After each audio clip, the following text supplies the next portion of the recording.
Oui, bonjour. Bonjour, moi aussi. Et bonne fête. Oui, bonne fête à nous. J'ai le grand plaisir de vous accueillir au sein de cette Journée internationale du professeur de français. Dans le cadre de ce webinaire et de ce colloque international organisé par l'Association des professeurs de français d'Israël, en collaboration avec l'inspectorat du ministère de l'Éducation israélien et l'Institut français. Je suis très heureuse d'être avec vous pour introduire la présentation de Madame Anna Maria Crimi, qui nous vient d'Italie. Et alors, Madame Crimi est enseignante de français. Je pense que c'est ça qui la qualifie le mieux d'après ce qu'elle nous dit. Mais elle est aussi formatrice de professeurs. Donc, elle forme les futurs professeurs de français qui vont ensuite assurer des classes de français dans les écoles italiennes. Mais elle est aussi, dans le niveau associatif, déléguée de son association auprès de la Fédération internationale des professeurs de français et membre du bureau de l'ANILS, qui est l'Association nationale italienne de professeurs de langues étrangères. Alors, c'est avec grand plaisir que je vous accueille, vous tous qui êtes déjà parmi nous. Et sans attendre plus longtemps, je passe la parole à Madame Crimi, qui va donc nous parler sur l'interaction orale et le cadre européen de référence pour les langues de 2018, donc la toute nouvelle mouture du cadre. La parole est avec vous, Anna Maria. Merci Marilou, merci Marilou. C'est avec plaisir que j'accueille moi aussi, que je dis bonjour aux participants et que je leur souhaite bonne fête et à vous aussi, à tous les collègues du monde entier. Donc, on va parler de l'interaction orale et du cadre. Je vous donnerai aujourd'hui, je vous montrerai des outils linguistiques et numériques que j'espère vous allez utiliser en classe, que j'espère seront motivants pour vos élèves. En fait, ce sont des outils que j'utilise en classe avec mes élèves. Donc, voilà, on va commencer et ce sont les thèmes que nous aborderons aujourd'hui. Je vais parler du cadre, donc de la version 2018, comme disait Madame Soria, de l'interaction orale, une courte définition, et des activités que j'utilise en classe avec les élèves parce que, comme je vous disais, moi, je suis professeur avant tout. Alors, le cadre, on peut utiliser une métaphore en disant que voilà, le cadre, c'est un cadre où chaque professeur, enseignant peut insérer, peut peindre, peut représenter sa classe et chaque élève de sa classe. Le cadre commun européen de référence, apprendre, enseigner, évaluer, a été publié pour la première fois en 2001 par des experts du Conseil de l'Europe à Strasbourg.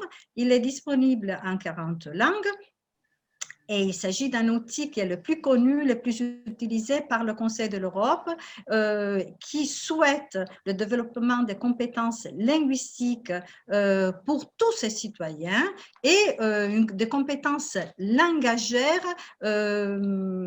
qui peuvent permettre à tous les membres de l'Europe de se déplacer, d'aller vivre ailleurs et de communiquer. Mais les experts du Conseil de l'Europe ont demandé aux chercheurs de faire une mise à jour, d'insérer des nouveaux descripteurs. Vous savez, la langue change, hein, comme nous, elle vieillit un peu, elle se rajeunit, elle fait des changements. Donc voilà, des nouveaux descripteurs qui sont arrivés. Et en 2018, il y a eu la publication d'un volume complémentaire.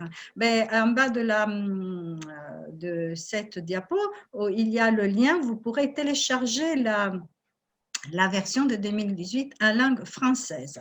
Donc, ce volume, donc, comme je vous ai dit, l'objectif principal est la mise à jour et il y a des changements assez importants. Donc, le pré 1, ça c'est très important parce qu'on sait qu'on peut communiquer sans parler, hein, avec seulement en disant je veux ça, je veux cela. Donc, les niveaux plus, l'interaction en ligne, l'utilisation de télécommunications, la réaction à la lecture l'écriture créative ou à la littérature.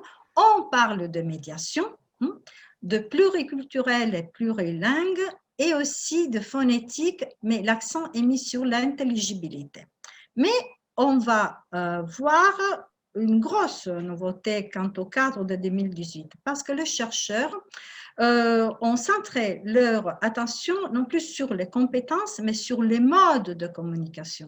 Dans ce cadre, on parle de production écrite et orale, on parle de réception écrite et orale, mais surtout on parle d'interaction écrite et orale et de médiation. Donc, on ne parle plus de compétences, donc l'approche n'est plus centrée sur les compétences, mais sur les modes de communication. Le cadre également, il présente les acteurs comme les élèves comme des acteurs sociaux, pardon. Ils sont des membres d'une société dans la mesure où ils participent à des actes collectifs. Ils sont des tâches qui ne sont seulement du type linguistique à accomplir dans des circonstances données, dans un environnement spécifique et dans un domaine d'action spécifique pour la réalisation d'objectifs spécifiques qui impliquent la négociation, la collaboration, l'échange d'informations entre les participants. Le cadre conseille aux professeurs également de produire à partir d'informations partagées des actions communes à visée collective, de ne plus agir sur l'interlocuteur, mais avec l'interlocuteur, et de faire en sorte que l'apprentissage soit à la fois gratifiant et visiblement utile. Sinon, il n'y a pas de motivation pour nos élèves. Donc ça, c'est très important parce qu'on va voir, vous allez voir que il faut donner des tâches à nos élèves qui sont utiles et pour que s'y rendent compte comment ils peuvent l'utiliser dans leur futur. Alors, l'approche actionnelle, on ne peut pas parler de cadre sans parler de l'approche actionnelle qui déplace l'attention sur le développement des attitudes et des compétences qui ne sont plus seulement linguistiques. Mais passons maintenant à l'interaction. Selon les chercheurs du cadre, l'interaction qui s'est produite entre deux partenaires ou plus qui co-construisent un discours est fondamentale dans la langue. Ils disent qu'il y a la base de la langue. Il n'y a pas de communication sans interaction. Et comment on va faire, faire pour que nos élèves puissent communiquer un jour. Il est vrai que dans nos classes, les élèves interagissent avec nous. Ils sont capables de répondre à nos questions, mais est-ce qu'ils seront capables de devenir d'acteurs, de communiquer sur un pied d'égalité avec leurs professeurs, avec d'autres élèves, ou bien ils seront capables un jour de communiquer avec des francophones ou avec des francophones, mais de non-francophones, pardon, mais qui parlent la langue française. Et ça, c'est notre objectif. Donc, nous, en classe, on doit les préparer à communiquer avec n'importe qui parlant la langue française. Et comment on va faire? Voilà, une des premières activités que je présente à mes élèves, donc pour les entraîner à la communication en tant que locuteur français, de langue française, c'est cette activité. Vous allez voir, c'est une activité simple où on se pose des questions. Mais comment je vais faire? Bon, juste un instant, je quitte là, je vais sur mon livre interactif.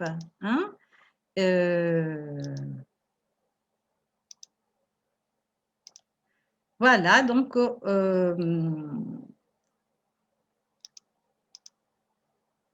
voilà, donc il s'agit de cette activité. Par deux, l'élève A pose des questions à l'élève B pour compléter sa fiche. L'élève B va à page 111 et répond.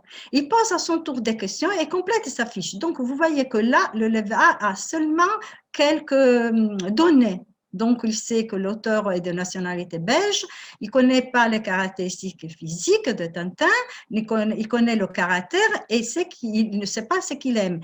Et il doit poser des questions. Et son copain, dans une autre page, va l'aider. Donc, il y a l'élève A qui pose des questions et l'élève B qui va répondre. Donc, mais quel est l'intérêt? C'est que, en fait, comme dans la vie de tous les jours, moi, je pose des questions, mais je ne sais pas ce que l'autre élève va me répondre. Donc, je suis capable d'interagir comme dans la vie de tous les jours et de manière simple. Alors, mais je reviens un instant à ma présentation.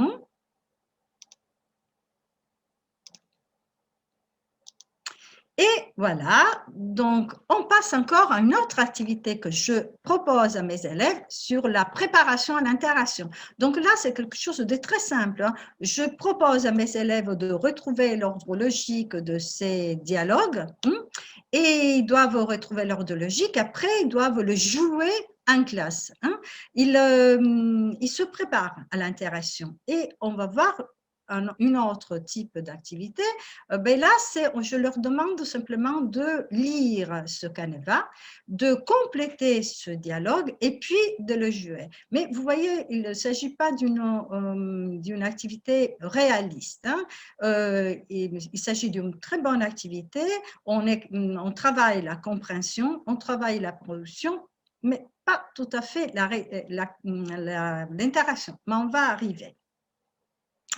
Alors, pour les petits, parce que je travaille, comme disait Marie-Lou, je suis aussi formatrice, donc je travaille avec des classes de petits, avec des enseignantes. Donc là, on utilise un support visuel, on utilise la vidéo. Unité 5. Tous en ville. Salut les jeunes, par où je dois passer pour aller à la gare? Regarde le plan. Nous sommes ici et la gare est là. C'est loin. Je ne peux pas aller à la gare à pied? Non, il faut prendre l'autobus 75. Achète un ticket au kiosque à journaux. Alors, juste un instant. Alors, je reviens à ma diapo. Qu'est-ce que je fais? Donc, en classe, on travaille les fonctions communicatives à l'aide de la bande dessinée. Et puis, on enlève le son. Quand les élèves ils ont acquis le lexique, les fonctions communicatives, ils sont à même de parler, on enlève le son et on leur demande de parler grâce en utilisant la vidéo, hein? Mais des simples questions, ils utilisent des simples expressions, mais ils sont à même de le faire, hein? Et surtout, ils s'amusent. Alors, obtenir bien des services, il faut habituer les élèves à interagir. Dans la vie de tous les jours, on va au marché, hein? On va dans les magasins pour acheter des biens, pour obtenir quelque chose. Et comment on va faire? Il est intéressant là de parler avec les élèves, de faire semblant, hein? Comme dans le théâtre, comme ils font les acteurs. En fait, la pratique théâtrale est très intéressante pour nos élèves. L'avantage est évident pour nous, les professeurs, parce que la pratique théâtrale permet la réalisation de la communication, permet d'associer le langage au plaisir, permet aussi l'écoute, permet aussi le respect des autres, donc permet l'interaction. Et qu'est-ce qu'on va faire aux élèves? On leur donne un canevas, un canevas qu'ils doivent suivre. Il y a toujours un élève A, tu joues le rôle du vendeur ou de la vendeuse, tu accueilles la cliente, tu lui montres le produit, tu lui demandes sa taille, sa pointure, et tu lui donnes le prix et tu fais payer. Et l'élève B, tu es le client, la cliente, tu demandes des informations sur un produit que tu veux essayer, tu demandes le prix et il achète. On est dans le cadre du faire semblant, pas dans le cadre vraiment réaliste, hein? C'est-à-dire les élèves, ils préparent ensemble le dialogue et après, ils vont le jouer en classe. Bien évidemment, il faut donner du temps, hein, pour la préparation. Et pour les élèves qui ont un style, une intelligence visuelle, on donne un support visuel de dessin. Donc, Caroline et Nabil essaient de vêtements. Ils demandent des conseils au vendeur, jouent le dialogue avec un copain, une copine. Donc là, on sait que Nabil veut acheter des chaussures ou des baskets et que Caroline veut acheter une robe, par exemple. Ils n'ont rien. Donc là, ils ont déjà avancé, hein, dans l'interaction. Ils ont un bon niveau de langue. Mais qu'est-ce qu'on va faire quand on veut vraiment entraîner les élèves, quand ils ont bien acquis les outils pour la communication? On leur propose un jeu de rôle. Un jeu de rôle est une activité réaliste qui implique au moins 2 élèves acteurs. A et B interagissent sur un sujet connu, mais sans que A sache ce que B demandera. Je encore, je vous montre le livre numérique. Juste un instant, j'étais en train de faire une bêtise là. Donc, vous savez que normalement, on demande, tous les ans, on demande à nos élèves de décrire l'appartement. Et chaque élève, ou par exemple, on dit, ben, nous les professeurs, on fournit un plan d'appartement et chaque élève doit décrire l'appartement. Et là, il y a 2 élèves qui habitent 2 appartements tout à fait différents. Parce qu'il y a un élève qui habite ce petit appartement et il y a un autre élève qui habite un autre appartement un peu plus grand et différent. Donc, qu'est-ce qu'on peut faire? Bien évidemment, pour l'interaction, chaque élève va décrire son appartement et quand il y en a un qui décrit son appartement, qu'est-ce qu'il va faire l'autre? Eh bien, il peut prendre des notes, il peut faire le dessin, il peut faire plein de choses. Il suffit que le professeur leur dit, ben, tournez le dos, et ben, l'un décrit son appartement, l'autre prend des notes. Donc, qu'est-ce qu'on exerce là? Qu'est-ce qu'on travaille? On travaille la production orale, on travaille la compréhension orale, on travaille l'interaction, mais on travaille aussi la médiation. Parce que si le professeur demande de prendre des notes, de dessiner et puis de reformuler, donc de traduire le dessin ou les notes à travers la langue, à travers les mots, là, c'est de la médiation. Alors, je reviens encore une fois à ma présentation. Mais c'est... Non, je me suis trompée. Pardon. Voilà. Donc, et c'était la dernière fois. Donc, voilà. Et pour les élèves qui ont un style, une intelligence visuelle, toujours dans le même cadre d'une interaction d'un jeu de rôle, il y a un élève qui aura un canevas, donc qui est le client, qui va chez l'épicière pour demander, pour acheter des produits. Mais l'épicière, puisqu'elle a l'élève a un style, une intelligence visuelle, n'aura pas cette fois un canevas, mais elle aura ce dessin où elle trouvera toutes les informations nécessaires pour donner des réponses aux clients. Donc, si le client répond, demande le prix des biscuits, eh bien, il trouvera le dessin avec le prix des biscuits. Vous voyez que donc là, on s'approche de plus en plus à la vie de tous les jours. Et on peut proposer à nos élèves d'aller chez les primeurs. Comment on va faire pour aller chez le primeur, pour permettre à nos élèves de un jour aller chez un primeur et faire des achats? On donne des cartes. Chaque élève a une carte. Là, c'est la carte du client, recto verso, et je vous montre celle du primeur, recto verso. Donc, sur la carte du client, il y aura toujours un canevas à suivre avec des fonctions communicatives et des dessins de tous les fruits et les légumes que le client peut trouver chez le primeur. Mais le client ne connaît pas les prix parce que c'est en fait, c'est le primeur qui les connaît. Et le primeur, à son tour, il a le prix des fruits et des légumes, mais il ne connaît pas les questions qu'il va lui poser le client. C'est-à-dire que sûrement le client va lui demander des fruits et des légumes, mais ce n'est pas la quantité, il ne connaît pas la quantité, il ne connaît le nombre de fruits et de légumes et quels fruits et les légumes va lui demander le client. Comme dans la vie de tous les jours, chaque élève aura son document, donc au début, on partage la classe en binôme. Chaque élève de chaque binôme aura sa carte et chaque binôme va se préparer son dialogue. Et après, ils vont le jouer devant les élèves, chacun de son côté. Et voilà, on va continuer. Notre situation, on est à l'aéroport après un long voyage et on n'a plus la valise. Qu'est-ce qu'on va faire?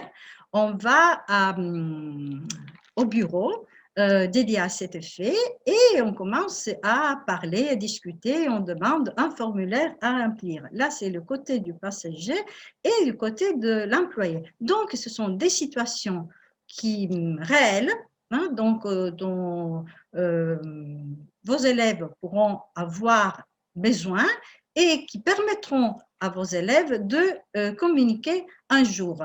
Mais, quel est l'intérêt en utilisant ces supports? Eh bien, les élèves vont communiquer, ils n'auront pas le trac pour dire comment je vais faire, qu'est-ce que je vais dire. Non, parce qu'ils ont tout le canevas là qui est prêt. Parce que des fois, nous, on dit, va chez les primeurs acheter des légumes.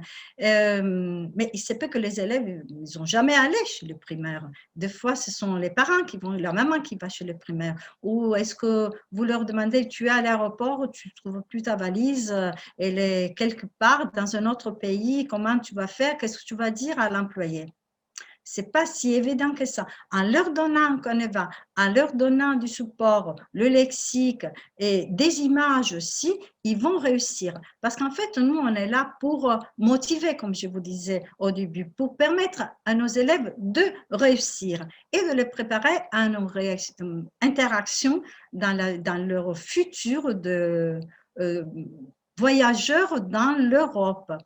Et donc voilà, ce sont des activités, des simples activités, des activités un peu bêtes que je propose à mes élèves, que j'ai utilisées en classe aussi pour former les enseignants à leur futur métier de professeur de français et que j'espère vous seront utiles à vous dans vos classes. Alors là, je redonne la parole à Madame Marie-Lou. Si vous avez des questions, donc on va continuer en partageant nos expériences. Hein. Et puis, je vous laisserai également mon adresse email. Mais d'abord, je voudrais terminer en lisant cette citation qui me semble intéressante. Parler, c'est échanger et c'est changer en échangeant.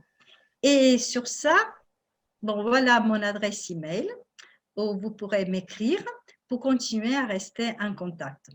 Merci et à toi, Marie-Lou. Bien, merci beaucoup Anna-Maria pour cette présentation très concise, hein, mais qui a, je pense, donné pas mal de pistes de comment vous travaillez en Italie, comment toi tu formes aussi tes futurs professeurs de français. Et je vous invite, donc nous avons des participants qui nous viennent de plusieurs pays, j'ai l'impression, d'après ce que je vois. Nous avons les collègues évidemment israéliens, nous avons des collègues de Chypre et d'autres dont je ne reconnais pas nécessairement le pays. Mais vous pouvez poser vos questions sur le chat ou sur le volet questions et réponses pour que Anna-Maria puisse nous répondre. Alors, nous avons déjà une question, d'accord, et je vais la lire. Alors, ne s'agirait-il pas d'une approche actionnelle, mais plutôt de la méthode communicative? Comment proposer des tâches plus proches de la vie des apprenants? Mais là, vous avez raison, parce que, en fait, ce sont des tâches communicatives et un peu actionnelles, mais qu'on doit encadrer à l'intérieur d'un projet actionnel un peu plus important. Là, je vous ai montré des tâches qui s'éloignent un petit peu de l'approche communicative, des simples tâches communicatives, hein, qui vont un peu plus loin. Mais c'était l'interaction, comment préparer à l'interaction, hein, à la vraie interaction de tous les jours nos élèves. Et comment on peut trouver les livres interactifs? Ben, je pense qu'il y a plein d'éditeurs qui utilisent les livres interactifs. Moi, de mon côté, j'utilise les livres interactifs hein, parce on fait cours. Je disais avant de nous connecter, je disais que ce matin, j'ai eu cours avec mes élèves et j'utilise des manuels interactifs. On ne peut plus entre guillemets, vivre sans livre interactif. Même quand vous êtes en classe, et je sais qu'il y a des manuels interactifs qu'on peut utiliser à l'aide simplement de l'ordinateur, de la tablette, mais même d'un portable, hein, parce que je pense que dans vos pays aussi, ils ont des apps, des applications, et il suffit de le poser devant de capturer des images du livre, et puis les élèves ils peuvent écouter, ils peuvent voir les vidéos, ils peuvent faire les exercices, et c'est facile. La Covid, au moins, nous a aidé à ça, c'est-à-dire que les éditeurs ils sont forcés à créer des livres interactifs pour nous. Et puis, les livres interactifs sont proches de la vie de nos élèves. On ne peut pas leur proposer que de l'écrit. Il faut leur proposer des images, du son, du visuel, bien sûr, et des images en mouvement. C'est ça. Celui que tu as utilisé comme exemple là de livre interactif, comment il s'appelle, Anna Maria? Donc, j'ai utilisé la méthode pour les plus petits parce que je disais que je travaille avec des enseignantes pour les petits entre 6 et 10 ans. Donc, il s'appelle Léo Théo. Et pour l'autre, c'était Facile Plus. Alors, il y a un collègue qui écrit comment on peut faire que l'oral soit plus interactif dans une classe virtuelle. Moi, de mon côté, vous savez, j'utilise Zoom, j'utilise simplement, j'utilise par exemple WhatsApp avec mes élèves. Mais il y a plein d'activités que vous pouvez faire. Par exemple, à propos de la maison. Hein, hier, je fais une évaluation, parce que je suis prof comme vous, avec mes élèves, et je demandais à des élèves, à travers leur téléphone, donc de filmer leur chambre, de la décrire, et puis de télécharger la vidéo sur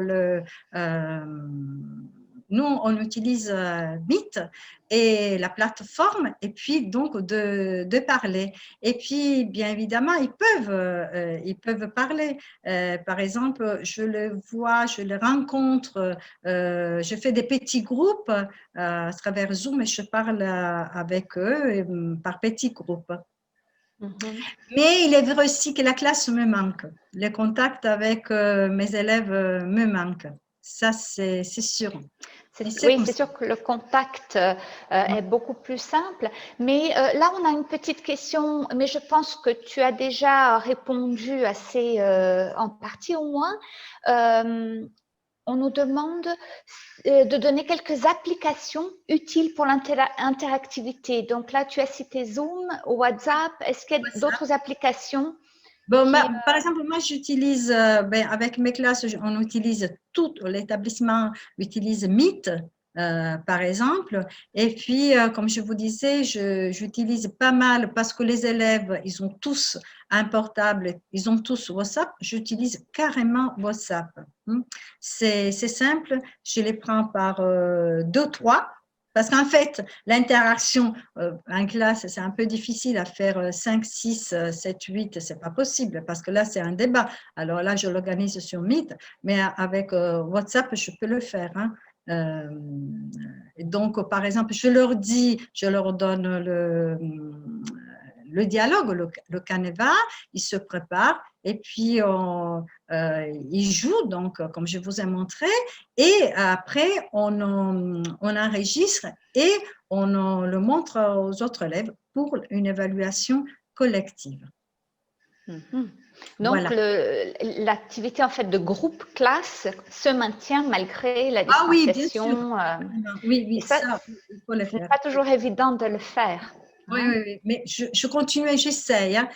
C'est sûr qu'il y a pas mal de travail, de préparation, même si je veux dire que les livres numériques nous aident parce qu'en fait, il y a ben, les vidéos, vous les avez là, l'audio, vous avez les exercices qu'on peut corriger parce qu'il suffit que de demander aux élèves de montrer l'exercice qu'ils ont fait à travers Meet, par exemple. Et donc, on le corrige. Hein. Ils nous montrent qu'est-ce qu'ils ont fait. Et puis là, ils interviennent. Il y a le chat qui nous aide.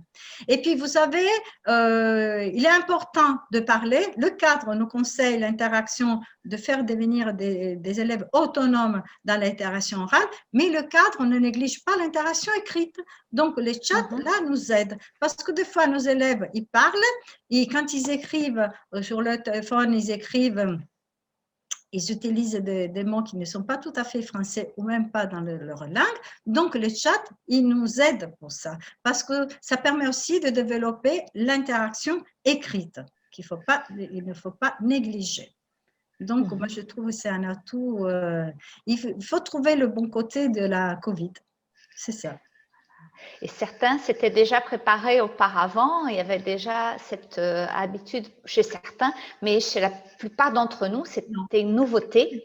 Et donc, on a dû s'y mettre de manière très rapide et parfois sans trop de préparation. Mais je pense que malheureusement, c'est une situation qui pourra s'installer d'un point de vue sanitaire. Donc, on va prendre le bon parti de nous préparer et d'interagir, n'est-ce pas, dans ce sens-là. Alors, je vois qu'il y a d'autres personnes qui ont dit, alors on a quelqu'un du Honduras, merci de l'indiquer. Les autres, si vous voulez indiquer d'où vous venez, nous avons Tel Aviv, Honduras, et les autres, si vous voulez le dire. Et si vous voulez prendre la parole à l'oral aussi, demandez-le moi, je pourrais, nous avons encore quelques minutes pour les questions, donc profitez-en. Pour qu'on ait cet échange plus agréable aussi. Vous pouvez même peut-être dire ce que comment vous travaillez. C'est intéressant aussi. Ça, c'est très intéressant comment vous travaillez parce que si vous ressentez les mêmes problèmes que nous, on a dans nos pays, parce que comme disait Marie-Lou, là, cette année, ça va mieux, mais l'année passée, pour nous, au moins, ça a été du jour vraiment au lendemain, hein, du samedi au lundi. Donc, c'était… Bon, en fait, nous, les professeurs de langue, on a plus de chance que les autres professeurs, hein, parce que nous, on est gâtés parce que les éditeurs, ils avaient déjà prévu, pas la COVID, mais au moins, ils avaient déjà préparé les manuels numériques. Mais alors, dans les autres disciplines, mes collègues, ils ont eu pas mal de problèmes. Ça. Et moi, en attendant que les questions arrivent, d'autres questions arrivent, je voulais savoir aussi comment tu as perçu, toi, Anna-Marie, ou les collègues en Italie, ce passage donc dans le cadre européen commun de référence d'une vision qui était plutôt centrée sur des compétences et maintenant sur les modes de communication, comme tu l'as indiqué au début. Est-ce que tu pourrais peut-être donner un peu plus d'informations là-dessus? Alors, disons que on est en train de s'y mettre. Petit à petit, parce qu'on a l'habitude encore du cadre commun de référence et de l'approche communicative, comme disait la collègue. De toute façon, on ne peut pas oublier l'approche communicative et penser qu'il existe seulement l'approche actionnelle. D'autre part, à la base de l'approche actionnelle, il y a l'approche communicative. Mes collègues, on est en train de bien se former parce que le ministère, là, il est en train de de créer un groupe de formateurs pour tous nos collègues, donc pour former les collègues. Et comme je vous disais, on s'y met petit à petit. Et disons que la plupart des professeurs ne peut pas oublier l'approche communicative, mais on va s'y mettre. Et de plus que les manuels, qu'aujourd'hui on est en train, les éditeurs sont en train de préparer, suivent l'approche actionnelle. Donc l'approche communicative et l'approche actionnelle. Disons que on essaie de travailler plus avec les élèves et notre approche est centrée sur le produit. Donc, on les prépare, par exemple, en début de cours, en début de module, on leur dit, on va faire ces activités pour faire après quelque chose, qui soit bien construit et qui soit clair aux élèves. Et surtout, c'est l'objet de l'apprentissage qui est important. On souligne qu'est-ce qu'ils vont faire avec tout ce qu'ils vont suivre en classe, qu'est-ce qu'ils vont faire dans le futur. Donc, et comme ça, ils ont une vision du processus Voilà. en train de se faire et du pourquoi ils sont en train d'apprendre ces choses. Pour faire quelque chose. Ils apprennent pour faire quelque chose. Ce n'est pas qu'ils apprennent pas seulement pour parler en classe, mais ils apprennent pour faire quelque chose. On leur montre ça. En fait, c'est l'objet, notre objet. Et comme tout à l'heure, l'un des spectateurs de votre conférence parlait de l'ancrage dans la vie réelle, comment le faire. Ça, c'est une bonne indication, je pense, méthodologique de rapprocher de la vie réelle. Oui, parce que bon, le cas du primaire, c'est classique, hein, je veux dire, nous, tous les profs disent, on va chez le primeur, qu'est-ce que vous achetez, ou bien l'appartement. D'autre part, dans le cadre, on nous dit, ils doivent commencer à parler, ils doivent au début parler de ce qui les entoure pour s'éloigner petit à petit. Mais, par exemple, leur proposer une situation, tu as voyagé, ta valise, voyage de classe, tu es allé à l'étranger, même en France, tu rentres chez toi à l'aéroport, ta valise, tu ne la trouves pas. Est-ce qu'elle est passée? Qu'est-ce que tu dois faire?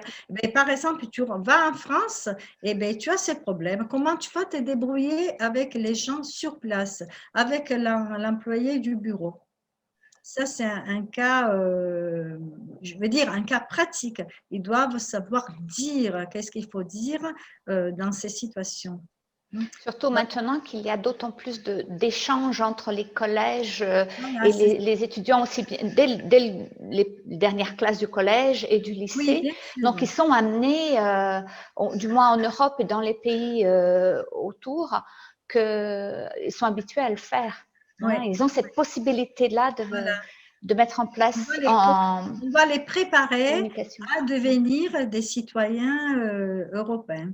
Et même des citoyens du monde et qui sont à même de savoir parler avec des locuteurs francophones, même s'ils ne sont pas des natifs français ou des natifs francophones. C'est ça. D'autre part, le cadre le souligne cet aspect, que nos élèves doivent être à même de parler avec deux personnes qui ne sont pas nés en France ou dans les pays francophones, mais qui sont des locuteurs qui parlent français. Donc, moi, avec ma collègue, je ne sais pas si c'était un collègue de l'Honduras, si je la rencontre un jour, je parlerai avec elle en français, même si elle est de l'Honduras. Moi, j'arrive de l'Italie. C'est ça. Tout à fait. Et c'est ça qui fait la beauté de notre métier aussi, que nous pouvons partager des choses dans une langue qui n'est pas forcément notre langue maternelle, mais notre langue de cœur, n'est-ce pas? Eh bien, je vous remercie énormément pour vos questions et surtout, Anna-Marie, de ta disponibilité, de ce partage. Et je ne sais pas si tu veux dire le mot de la fin. Mais moi, ce que je peux vous dire, c'est que j'étais très heureuse d'être avec vous aujourd'hui. Et puis, j'espère vous revoir un jour dans une salle de classe, mais moi, comme en tant qu'élève. Hein. Moi, je ne veux pas être prof, mais apprendre, parce que je pense que le partage, même à travers Zoom, ça peut apporter, c'est enrichissant. Et puis, tout simplement, bonne fête à tout le monde, à tous mes collègues. Merci d'être ici avec moi aujourd'hui. Pour moi, ça a été un cadeau. Merci. Excellent. Et tu reçois aussi beaucoup de petits messages, de remerciements aussi sur le chat et sur les questions-réponses. Merci. D'accord. Donc, ça a été un plaisir Au revoir. d'accueillir Anna Maria Crimi de l'Italie qui nous a parlé sur l'interaction orale et le cadre européen commun de référence, mais surtout qui nous a donné beaucoup d'indications très précises pour la salle de classe qui, je l'espère, pourront être utiles et qui vont ouvrir, pourquoi pas, l'espace d'un échange a posteriori. Vous avez son adresse, mais vous allez pouvoir aussi retrouver cette intervention sur le site de la journée internationale du professeur de français en Israël, qui est mondialement FLE. À Oui. très bientôt, je l'espère, et bon courage à tous. Et un grand merci aux organisateurs. Merci encore. Au revoir et bonne journée à tout le monde. Au revoir. À tous et à toutes. Au revoir.